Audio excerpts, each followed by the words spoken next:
Bonjour à tous, je suis ravie de vous retrouver pour cette dernière séance d'APPI autour de la démarche portfolio. Nous aborderons aujourd'hui l'étape de médiatisation. Avant toute chose, et comme les autres séances, j'aimerais, avant que nous abordions plus en détail l'étape d'aujourd'hui, que nous revenions sur la démarche générale de l'élaboration du portfolio. Nous sommes donc passés par, en séance numéro 2, l'étape 1, la biographisation.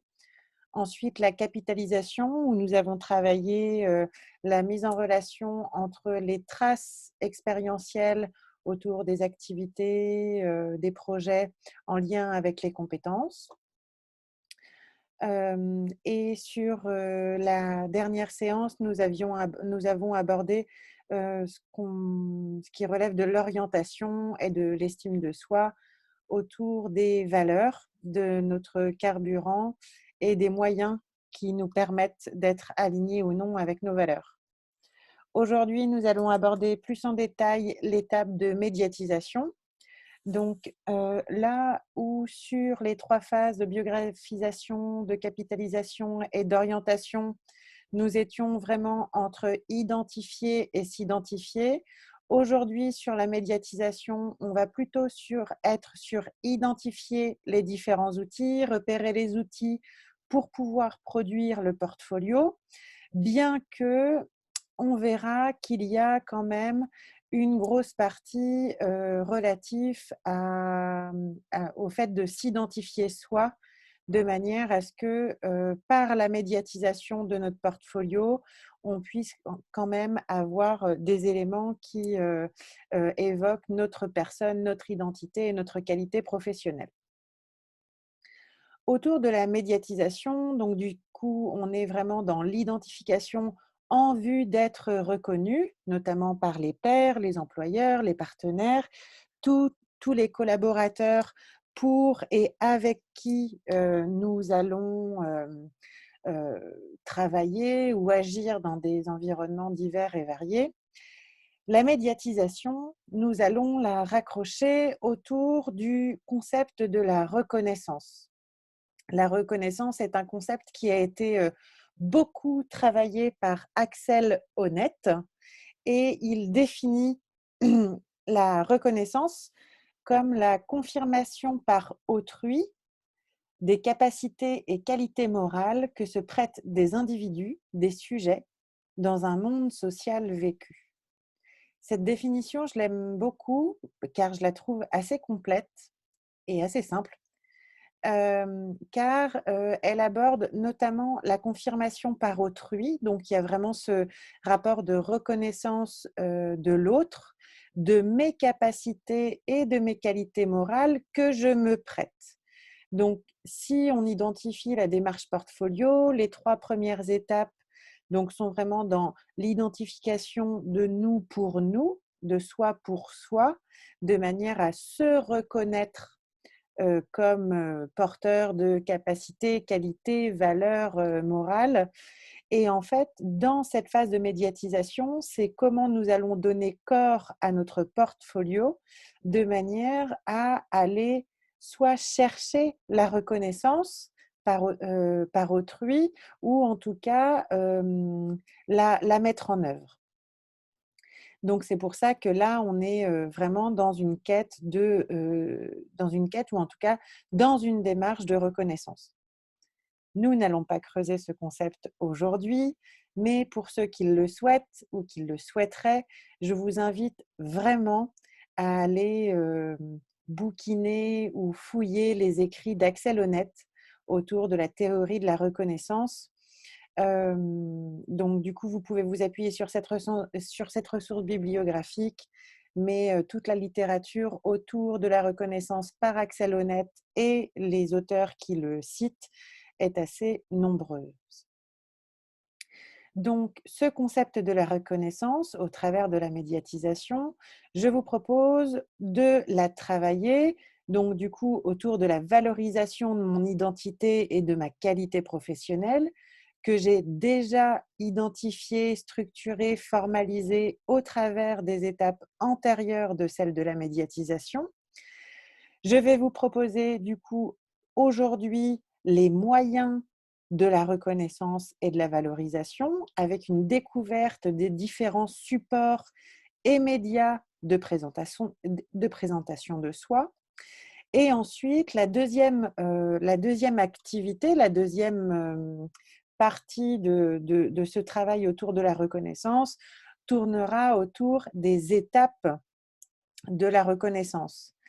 Euh, euh, Là, l'idée, c'est que nous allons travailler sur le fait de donc d'abord découvrir les différents supports, mais ensuite quel choix je fais par rapport au support que j'ai découvert et comment j'argumente, je justifie ce choix ou ces choix relatifs au support de présentation de portfolio que j'ai fait.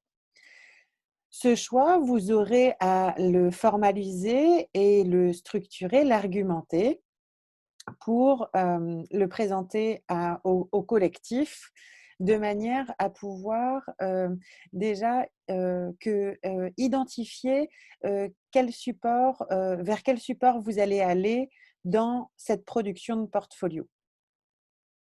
Aujourd'hui, donc en avril 2020, il vous reste 2 mois et demi jusqu'à la formalisation et la structuration finale de votre portfolio. Donc, un des objectifs est vraiment qu'à la fin de cette séance, vous ayez davantage, en tout cas, de choix, davantage d'éléments pour délibérément opter pour tel ou tel support pour votre portfolio. Pour les supports et les médias du portfolio, ce que je vous propose, c'est une présentation assez succincte des supports et des médias de portfolio. Donc, on va aborder la forme du portfolio et sa structure. Et je m'appuie sur les productions du colloque autour du e-portfolio qui s'est tenu à Montréal en 2008 et ainsi que l'ouvrage de Gauthier et Paulet qui s'intitule Accompagner la démarche portfolio de 2013, qui est l'ouvrage, la démarche, la méthodologie sur laquelle toute cette démarche d'APPI au sein de la licence professionnelle s'appuie. Alors, la forme du portfolio, eh bien, elle est libre.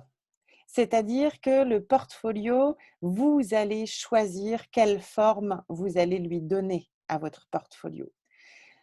Tout l'enjeu, en tout cas l'enjeu principal du portfolio tel qu'il est pensé au sein de la licence pro, c'est déjà que vous soyez dans une démarche d'identification, de structuration, de formalisation d'un outil de capitalisation, de production, d'activité, de traces expérientielles en vue de choisir délibérément vos projets professionnels.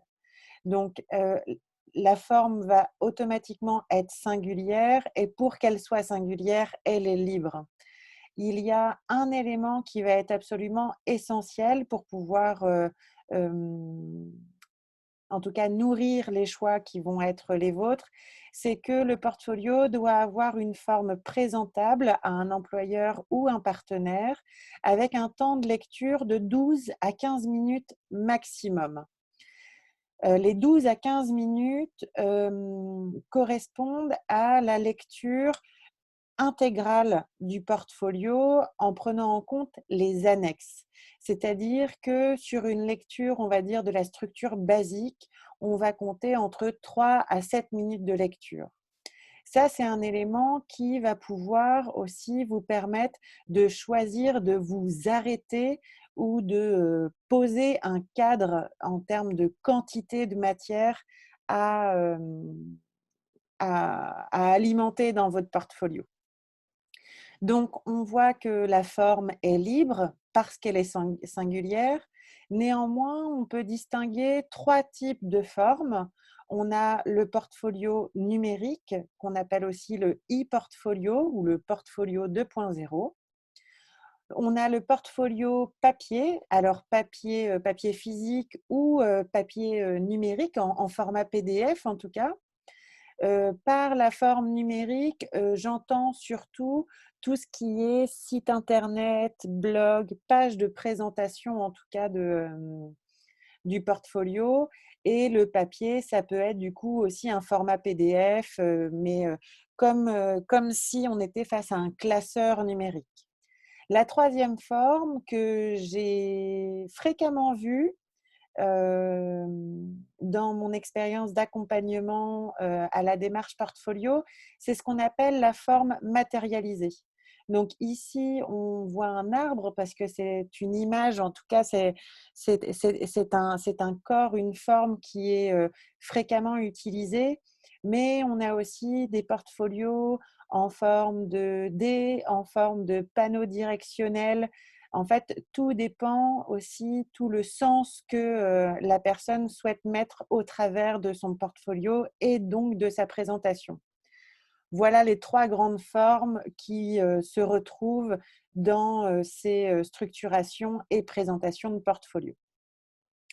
Donc voilà la forme et maintenant on va se pencher plutôt sur la structure, le corps, la manière dont est organisé ce portfolio, quelle matière il va y avoir et comment il est structuré. En premier lieu, on va dire, alors ça va pas être classé par ordre d'importance, mais cette première étape, en tout cas cette première rubrique, elle est essentielle. C'est ce qu'on va appeler une introduction, une couverture, une identité, en tout cas la présentation de votre identité, la présentation du portfolio, comment il est, structuré et comment vous invitez votre lecteur ou votre spectateur, si vous présentez votre portfolio sous forme matérialisée. Voilà, ça va être la rubrique d'introduction. La deuxième rubrique, ça va être une rubrique présentation de soi. Quelle est mon identité professionnelle et mon projet professionnel? La troisième rubrique va être relative au parcours. Donc, ça, c'est tous les éléments que nous avons pu aborder dans la phase biographisation. Donc, dans cette rubrique, on retrouvera plusieurs médias, le CV, les diplômes, les attestations, tous les éléments qui justifient, rendent visible ou attestent des éléments relatifs à mon parcours. La quatrième rubrique regroupera les valeurs, donc qu'on a abordées dans l'étape orientation. La cinquième rubrique correspond à tout ce qui est compétences. Donc là, il est question dans cette rubrique que vous puissiez en faire une synthèse, apporter des illustrations, des traces de votre activité. C'est ce qu'on a abordé dans l'étape de capitalisation. La sixième rubrique, ce sera plutôt autour des projets, des réalisations en lien avec le projet pro. Donc, c'est-à-dire que dans cette rubrique-là, il vous est proposé, conseillé, invité d'isoler 2 ou 3 projets ou réalisations significatives, donc en tout cas qui sont en lien avec le projet professionnel, pour pouvoir inviter le lecteur à aller voir concrètement qu'est-ce que vous avez déjà fait, qu'est-ce que vous avez déjà mené, qu'est-ce que vous avez déjà conduit en lien avec votre projet professionnel. Et c'est là où notamment on va pouvoir éventuellement retrouver tout ce qui est relatif aux documents cadres de votre alternance en licence professionnelle, entre autres. La septième rubrique correspond ou correspondrait à tout ce qui est extra-professionnel.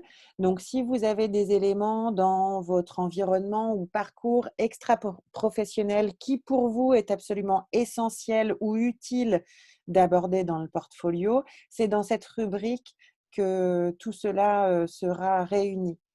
Je pense notamment à tout ce qui est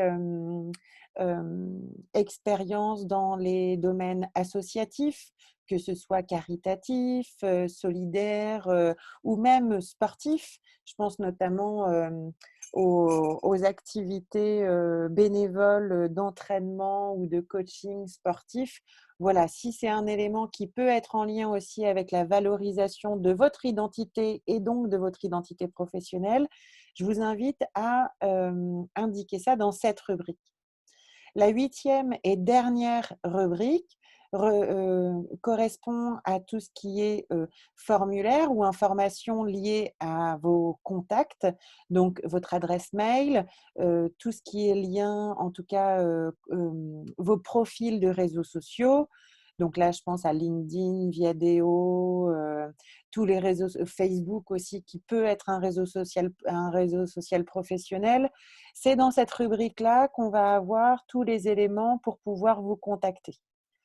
Attention au niveau de cette rubrique contact, je vous, je vous déconseille vivement d'y intégrer votre adresse postale personnelle. Notamment si vous optez plutôt pour un format numérique où la diffusion ne sera pas contrôlée. Voilà, je vous déconseille pour des soucis de confidentialité et d'information personnelle de ne pas mettre votre adresse personnelle. Le numéro de téléphone, tout dépend aussi dans quel contexte et est-ce que vous visez comme, notamment, je pense, comme structure d'emploi. Est-ce que vous visez plutôt que des missions ou des activités de vacation ou d'indépendants? Auquel cas, un numéro de téléphone, notamment mobile, pourrait être intéressant à y intégrer. Dans toutes ces rubriques, il est du coup essentiel, et c'est là où est tout l'enjeu du portfolio, de donner à voir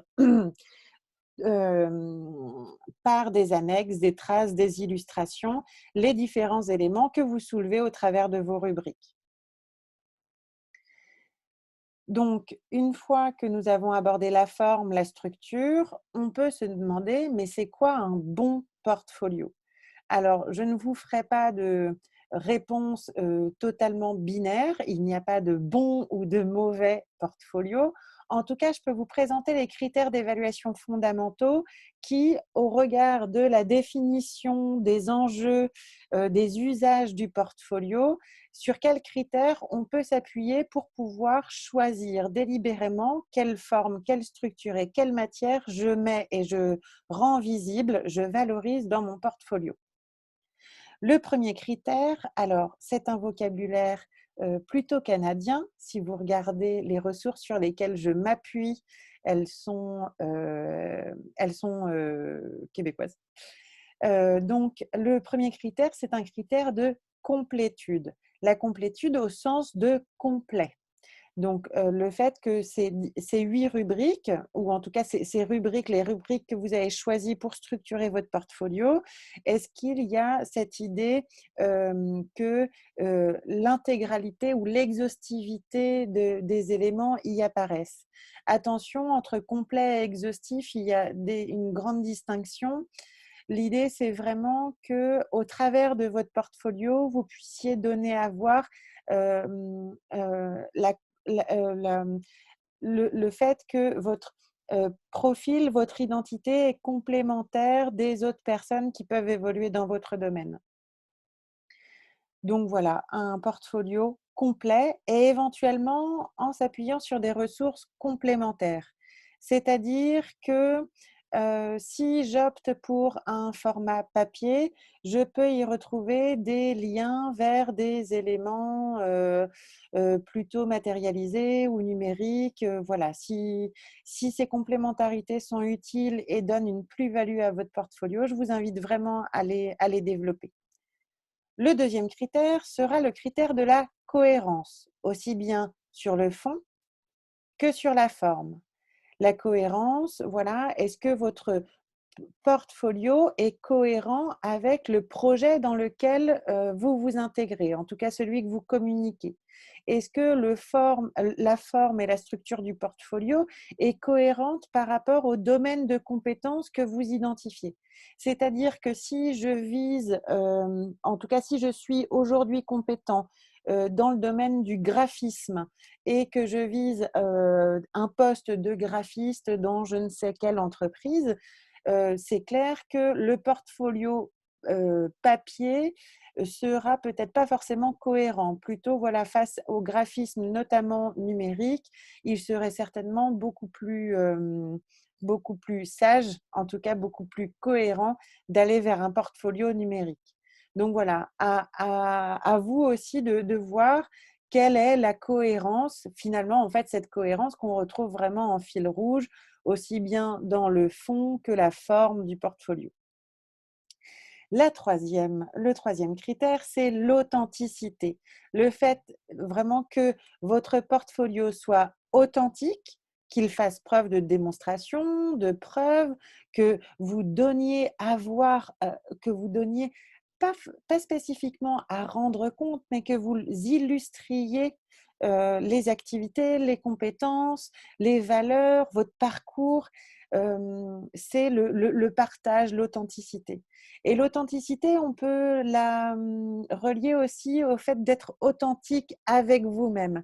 Il y a cette idée et qui est étroitement en lien avec la singularité du portfolio.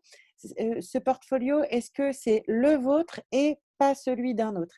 C'est-à-dire que votre portfolio n'a pas du tout pour enjeu de ressembler à celui du collègue, celui du,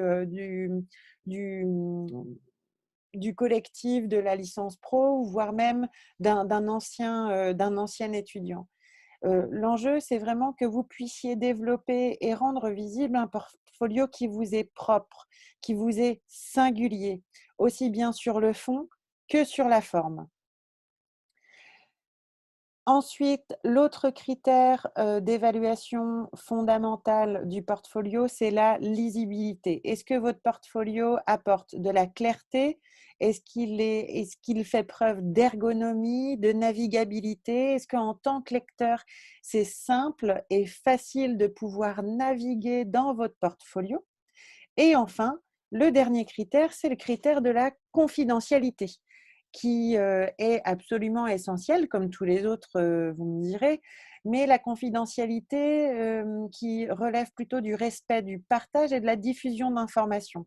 C'est-à-dire que dans le cadre, par exemple, dans la rubrique projet réalisation, si je fais état, si je rends visible un projet que j'ai mis en œuvre et que dans cette illustration, dans cette trace du projet que je laisse en annexe, il y a des éléments qui relèvent de la confidentialité de la structure pour laquelle je travaillais, voilà, ça pose vraiment souci. Et voilà, cette confidentialité, elle est aussi valable dans toutes les rubriques. Voilà pour une présentation de la forme, de la structure et des critères d'évaluation fondamentaux du portfolio.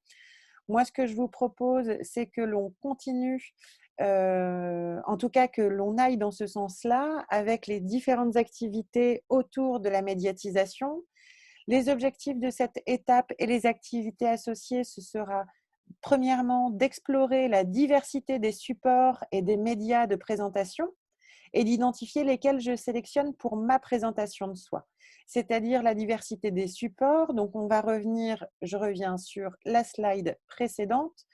Donc, les différents supports de présentation, on va avoir une partie de support numérique, une partie de support papier, et puis du coup quelques idées ou en tout cas des retours d'expérience de forme plutôt matérialisée.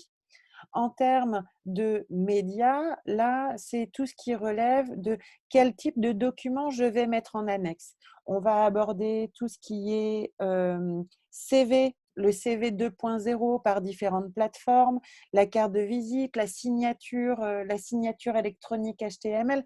Voilà, c'est d'autant de médias de présentation que vous pourrez choisir à annexer dans votre portfolio. Pour cela, du coup, l'activité 5.2, ira dans ce sens. L'activité suivante, c'est de formaliser son portfolio professionnel et argumenter ce qui a motivé mon choix. Je présente mon choix de support de présentation de mon portfolio à mes pairs. Donc, dans cette activité 5.3, au regard de la présentation des supports et des médias de présentation, vous choisirez la forme qui aujourd'hui vous paraît la plus juste et la plus cohérente au regard des critères d'évaluation d'un portfolio. L'idée, c'est que vous puissiez faire vos choix par rapport à ce que ça vous évoque aujourd'hui, vers quel type de portfolio et vers quel type de structure je vais aller, comment j'identifie et argumente mes choix pour pouvoir les présenter à mes pairs. Et donc, du coup, cette présentation sera faite lors de la classe virtuelle de fin de séance. Je vous invite donc à découvrir ces activités, à les suivre dans l'ordre dans lesquels elles vous sont proposées, en n'oubliant pas que toutes ces activités sont des activités aujourd'hui que vous découvrez. N'attendez pas, ne vous fixez pas d'objectif de les conduire et de les mener dans leur manière de leur manière pardon, la plus complète. L'idée, c'est que dans le temps imparti qui vous est donné, vous puissiez aborder ces deux activités réflexives pour que vous puissiez présenter en tout cas les premiers éléments à votre groupe de pairs en fin de séance. Je reste bien évidemment disponible pour toute question, besoin, doute, interrogation à ces sujets et je vous souhaite un bon travail.